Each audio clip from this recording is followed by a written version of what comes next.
जय हिंद फ्रेंड्स, हमारी YouTube channel MB study पे आप सभी का स्वागत है। आज के क्लास में देखते हैं भारत की प्रमुख नदियां। हम देखेंगे भारत की नदियां मैप के माध्यम से, ताकि हमको एग्जैक्ट पता चले कौन सी नदी कहाँ से निकली है, किस राज्य से निकली है और किन किन राज्यों से होकर बहती है। तो स्टार्ट करते हैं। उनमें से हम पढ़ेंगे उत्तर भारत की सबसे पहली नदी सिंधु नदी और उसकी सहायक नदी। तो हम आज पढ़ेंगे सबसे पहले सिंधु तंत्र। तो ये है हमारा चीन देश।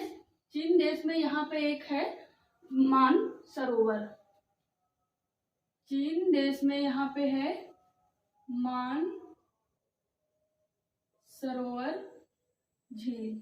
चीन में यहाँ पे है मान सरोवर झील। यहाँ से एक नदी निकलती है। वो नदी कौन सी है? वो नदी चीन के मान सरोवर से निकल के ये लद्दाख के बीचों बीच होते हुए जम्मू कश्मीर के ऊपर, जम्मू कश्मीर के अंदर नहीं जाती, जम्मू कश्मीर के ऊपर होते हुए पाकिस्तान में प्रवेश कर जाती है। पाकिस्तान होते हुए ये आ जाती है इधर अरब सागर में। तो ये नदी कौन सी है? तो ये नदी है हमारी सिंधु नदी। कौन सी नदी है? ये है हमारी सिंधु नदी। ये नदी कौन सी है? ये हमारी सिंधु नदी है। कहाँ से निकली है? तो चीन के मानसरोवर झील से निकली है। अब दूसरी नदी देख लेते हैं। ये राज्य है हमारा, ये कौन सा राज्य है? ये वाला राज्य है हमारा हिमाचल प्रदेश। यहाँ पे पड़ता है बड़ा लाचला दर्रा। ये है हिमाचल प्रदेश। हिमाचल प्रदेश में पड़ता है बड़ा लाचला दर्रा। तो यहाँ से एक नदी निकलती है। वो नदी कौन सी? हिमाचल प्रदेश से निकल के लद्दाख होते हुए, कश्मीर से होते हुए ये मिल जाती है यहाँ के सिंधु में। ये नदी कौन सी है? तो ये नदी का नाम है चिनाव नदी। और ये कहाँ से निकलती है? तो ये हिमाचल प्रदेश के बड़ा लाचला दर्रा से निकलते हैं। कौन नदी निकलती है? तो ये निकलती है हमारी चिनाव नदी।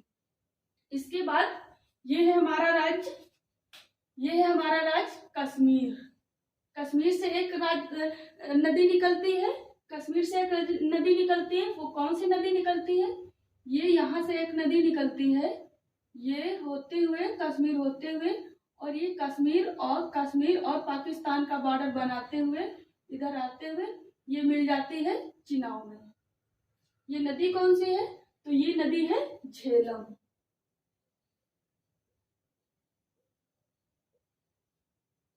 झेलम नदी कहाँ से निकलती है? तो ये कश्मीर से निकलती है।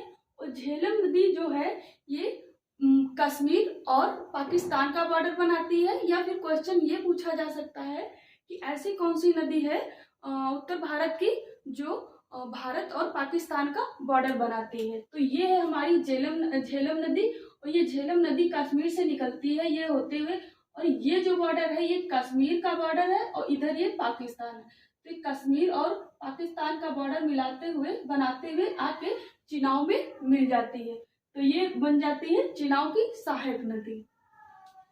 इसके अलावा एक नदी यहाँ से निकलती है, हिमाचल प्रदेश है। हिमाचल प्रदेश से ही एक नदी निकलती है रावी। वो रोहतांग दर्रे के पास निकलती है। कौन सी नदी निकलती है? तो ये नदी निकलती है यहाँ से हिमाचल प्रदेश के बीचों बीच होते हुए, और ये पंजाब के बीचों बीच होते हुए मिल जाती है ये चिनाव में। ये नदी कौन सी है? ये रोहतांग दर्रे के पास से निकलती है रावी नदी।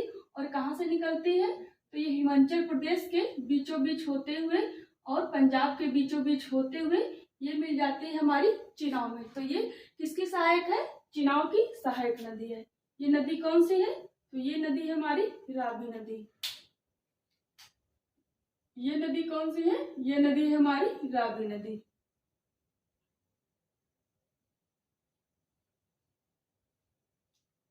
ये नदी है रावी नदी। कहाँ से निकलती है? तो हिमाचल प्रदेश के रोहतांग दर्रे के पास से निकलती है और मिलती कहाँ है? तो आके ये चिनाव में मिल जाती है, चिनाव की सहायक नदी बन जाती है। इसके बाद एक यहीं से रोहतांग दर्रे से एक नदी निकलती है, तीसरी नदी। उसका क्या नाम है? तो उसका नाम है, ये यहाँ से निकलती है जिसका नाम है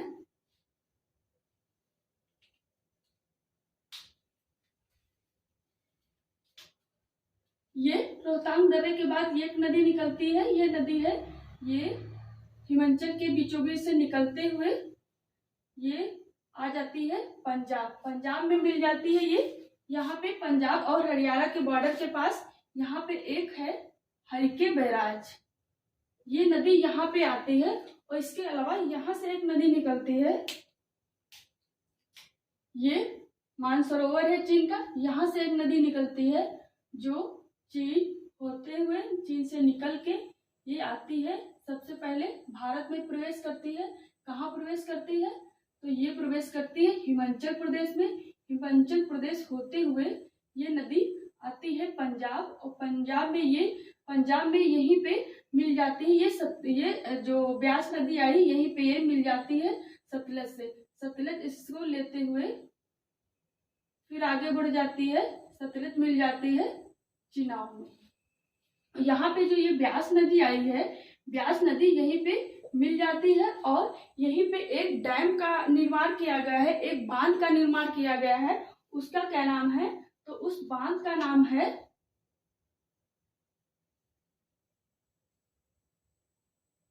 हरिके बैराज। ये यहाँ पे बनाया गया है पंजाब में। कौन सी नदी पे हरिके बैराज? तो सतलज और ब्यास नदियों के संगम पे बनाया गया है हमारा हरिके बैराज। और ये कब बना था? तो ये 1952 में बना था। किसके समय बना था? तो ये हमारे प्रधानमंत्री जवाहरलाल नेहरू सर के टाइम पे बना था ये हरिके बैराज। और इसी हरिके बैराज से निकलती है सबसे महत्वपूर्ण नहर। वो कौन सी नहर है? ये हरिके बैराज से निकलती है हमारी इंद्रावती, इंदिरा गांधी नहर। ये है हरिके बैराज, और हरिके बैराज से निकलती है हमारी इंदिरा नहर। इंदिरा नहर से सिंचाई कहाँ होती है? तो ये राजस्थान में पूरे सिंचाई का काम जो करती है वो इंदिरा नहर करती है। सबसे ज्यादा इंदिरा नहर से फायदा किसको होता है? तो राजस्थान को होता है। इंदिरा नहर कहाँ से निकलती है? तो ये ब्यास और सतलज के संगम पे, पंजाब में इनका संगम होता है और यहीं पे हरिके बैराज बना है और यहीं से निकली हमारी इंदिरा नहर। तो ये हो गई नदियां, पांचों नदियां हो गई। ये पांचों नदियां सिंधु की सहायक नदियां हैं। इसमें से जो ये अगर सिंधु की सबसे बड़ी सहायक नदी पूछा जाए तो ये सिंधु नदी है, और सिंधु की सबसे सहायक नदी पूछा जाए तो हो जाएगी ये चिनाब। ये डायरेक्ट केवल चिनाब ही आके सिंधु में मिलती है। बाकी सब जो नदियां हैं ये चिनाब की ही सहायक नदियां बन जाती हैं। वो कैसे बन जाती है? जैसे ये सिंधु गई है, इसके बाद केवल चिनाब नदी ये हिमाचल प्रदेश से निकलते हुए ये डायरेक्ट इसमें सिंधु में मिलती है। इसके अलावा जितनी भी नदियां निकली हैं, झेलम निकली है तो वो भी इसी में मिल गई है, रावी निकली है वो भी इसी में मिल गई है, और ये ब्यास निकली है तो सतलज में मिल गई है। तो अगर पूछा जाए सिंधु की सबसे बड़ी सहायक नदी कौन सी हो जाएगी? तो चिनाब हो जाएगी। अगर ये चिनाब की सबसे बड़ी सहायक नदी पूछा जाए तो कौन सी हो जाएगी? तो चिनाब की सबसे बड़ी नदी हो जाएगी सतलज। सतलज ये निकलते हुए यहाँ मिलती है, फिर जाके यहाँ मिल जाती है। तो सतलज की सबसे बड़ी चिनाब की सबसे बड़ी सहायक नदी हो जाएगी सतलज, और सिंधु की सबसे बड़ी सहायक नदी हो जाएगी चिनाब। ये हो गई सिंधु तंत्र की नदियां। अब देख लेते हैं कुछ इससे जुड़े फैक्ट। तो इससे जुड़े फैक्ट देख लेते हैं, जैसे कि जो नदियां हैं, तो ये जो नदियां हैं इनसे संबंधित एक समझौता किया गया था। वो कब किया गया था? तो ये समझौता किया था 1960 में किया गया था। और किस नाम से किया गया था? तो सिंधु जल समझौते के नाम से किया गया था। कब किया गया था ये समझौता?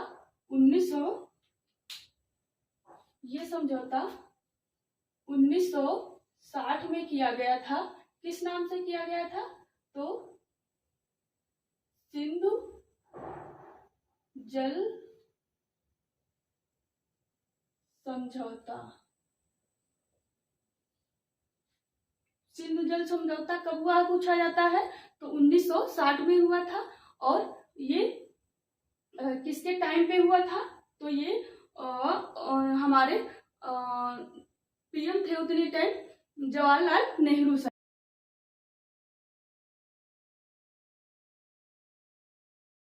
नेहरू के टाइम के समय पे ये समझौता हुआ था कि 1960 1960 सिंधु जल समझौता हुआ था, ये बना था। तो ये जो इसकी जो शर्तें थी, सिंधु जल समझौता वर्ल्ड बैंक के तहत समझौता हुआ था, विश्व बैंक के तहत। और कब हुआ था? तो 1960 में हुआ था और सिंधु जल समझौते के नाम से जाना जाता है। और ये क्या है? सिंधु जल समझौता जान लेते हैं। तो जो ये नदियां हैं,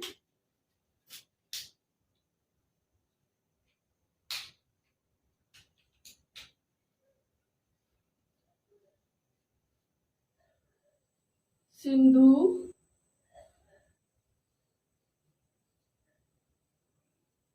झेलम, चिनाब, रावी, ब्यास, सतलज, ये है हमारी 6 नदियां। इन्हीं नदियों का जल से संबंधित विवाद था, उसी का समझौता हुआ था।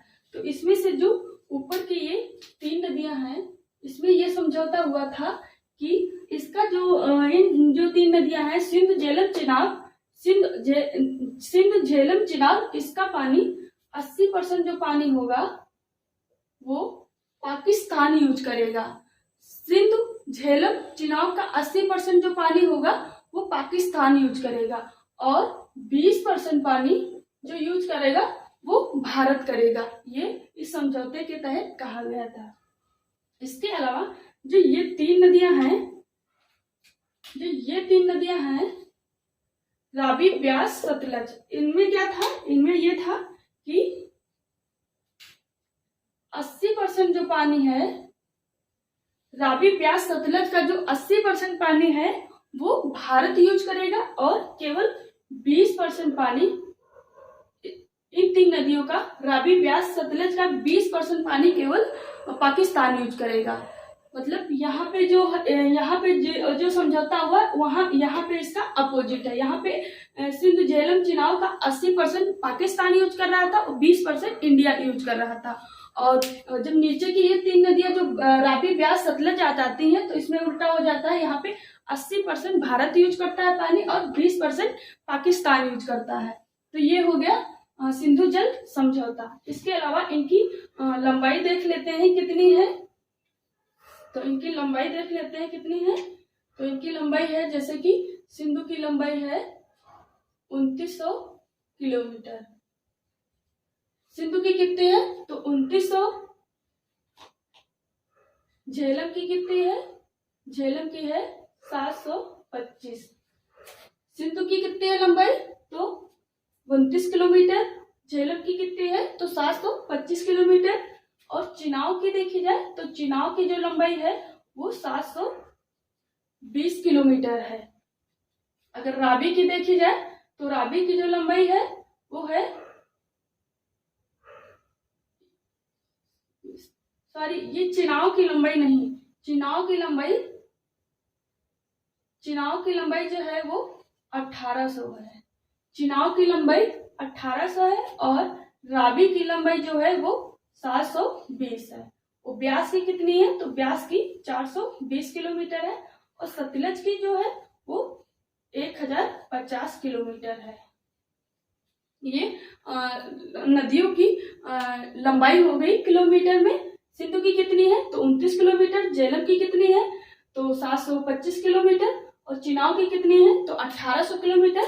और रावी की कितनी है? तो 720 किलोमीटर। ब्यास की कितनी है? तो 420 किलोमीटर। सतलज की कितनी है? तो 1050 है। इसमें से सबसे कम किसकी है? तो ब्यास की है। और ब्यास नदी ऐसी एक नदी है जो भारत में निकलती है सिंधु तंत्र की और भारत में ही विलय हो जाती है। ये हिमाचल से निकलती है रोहतांग से, पंजाब में आके सतलज से मिल जाती है, यहीं पे खत्म हो जाती है। तो ये हो गई सिंधु तंत्र की नदियां। अब जो पढ़ेंगे हम लोग वो पढ़ेंगे गंगा तट।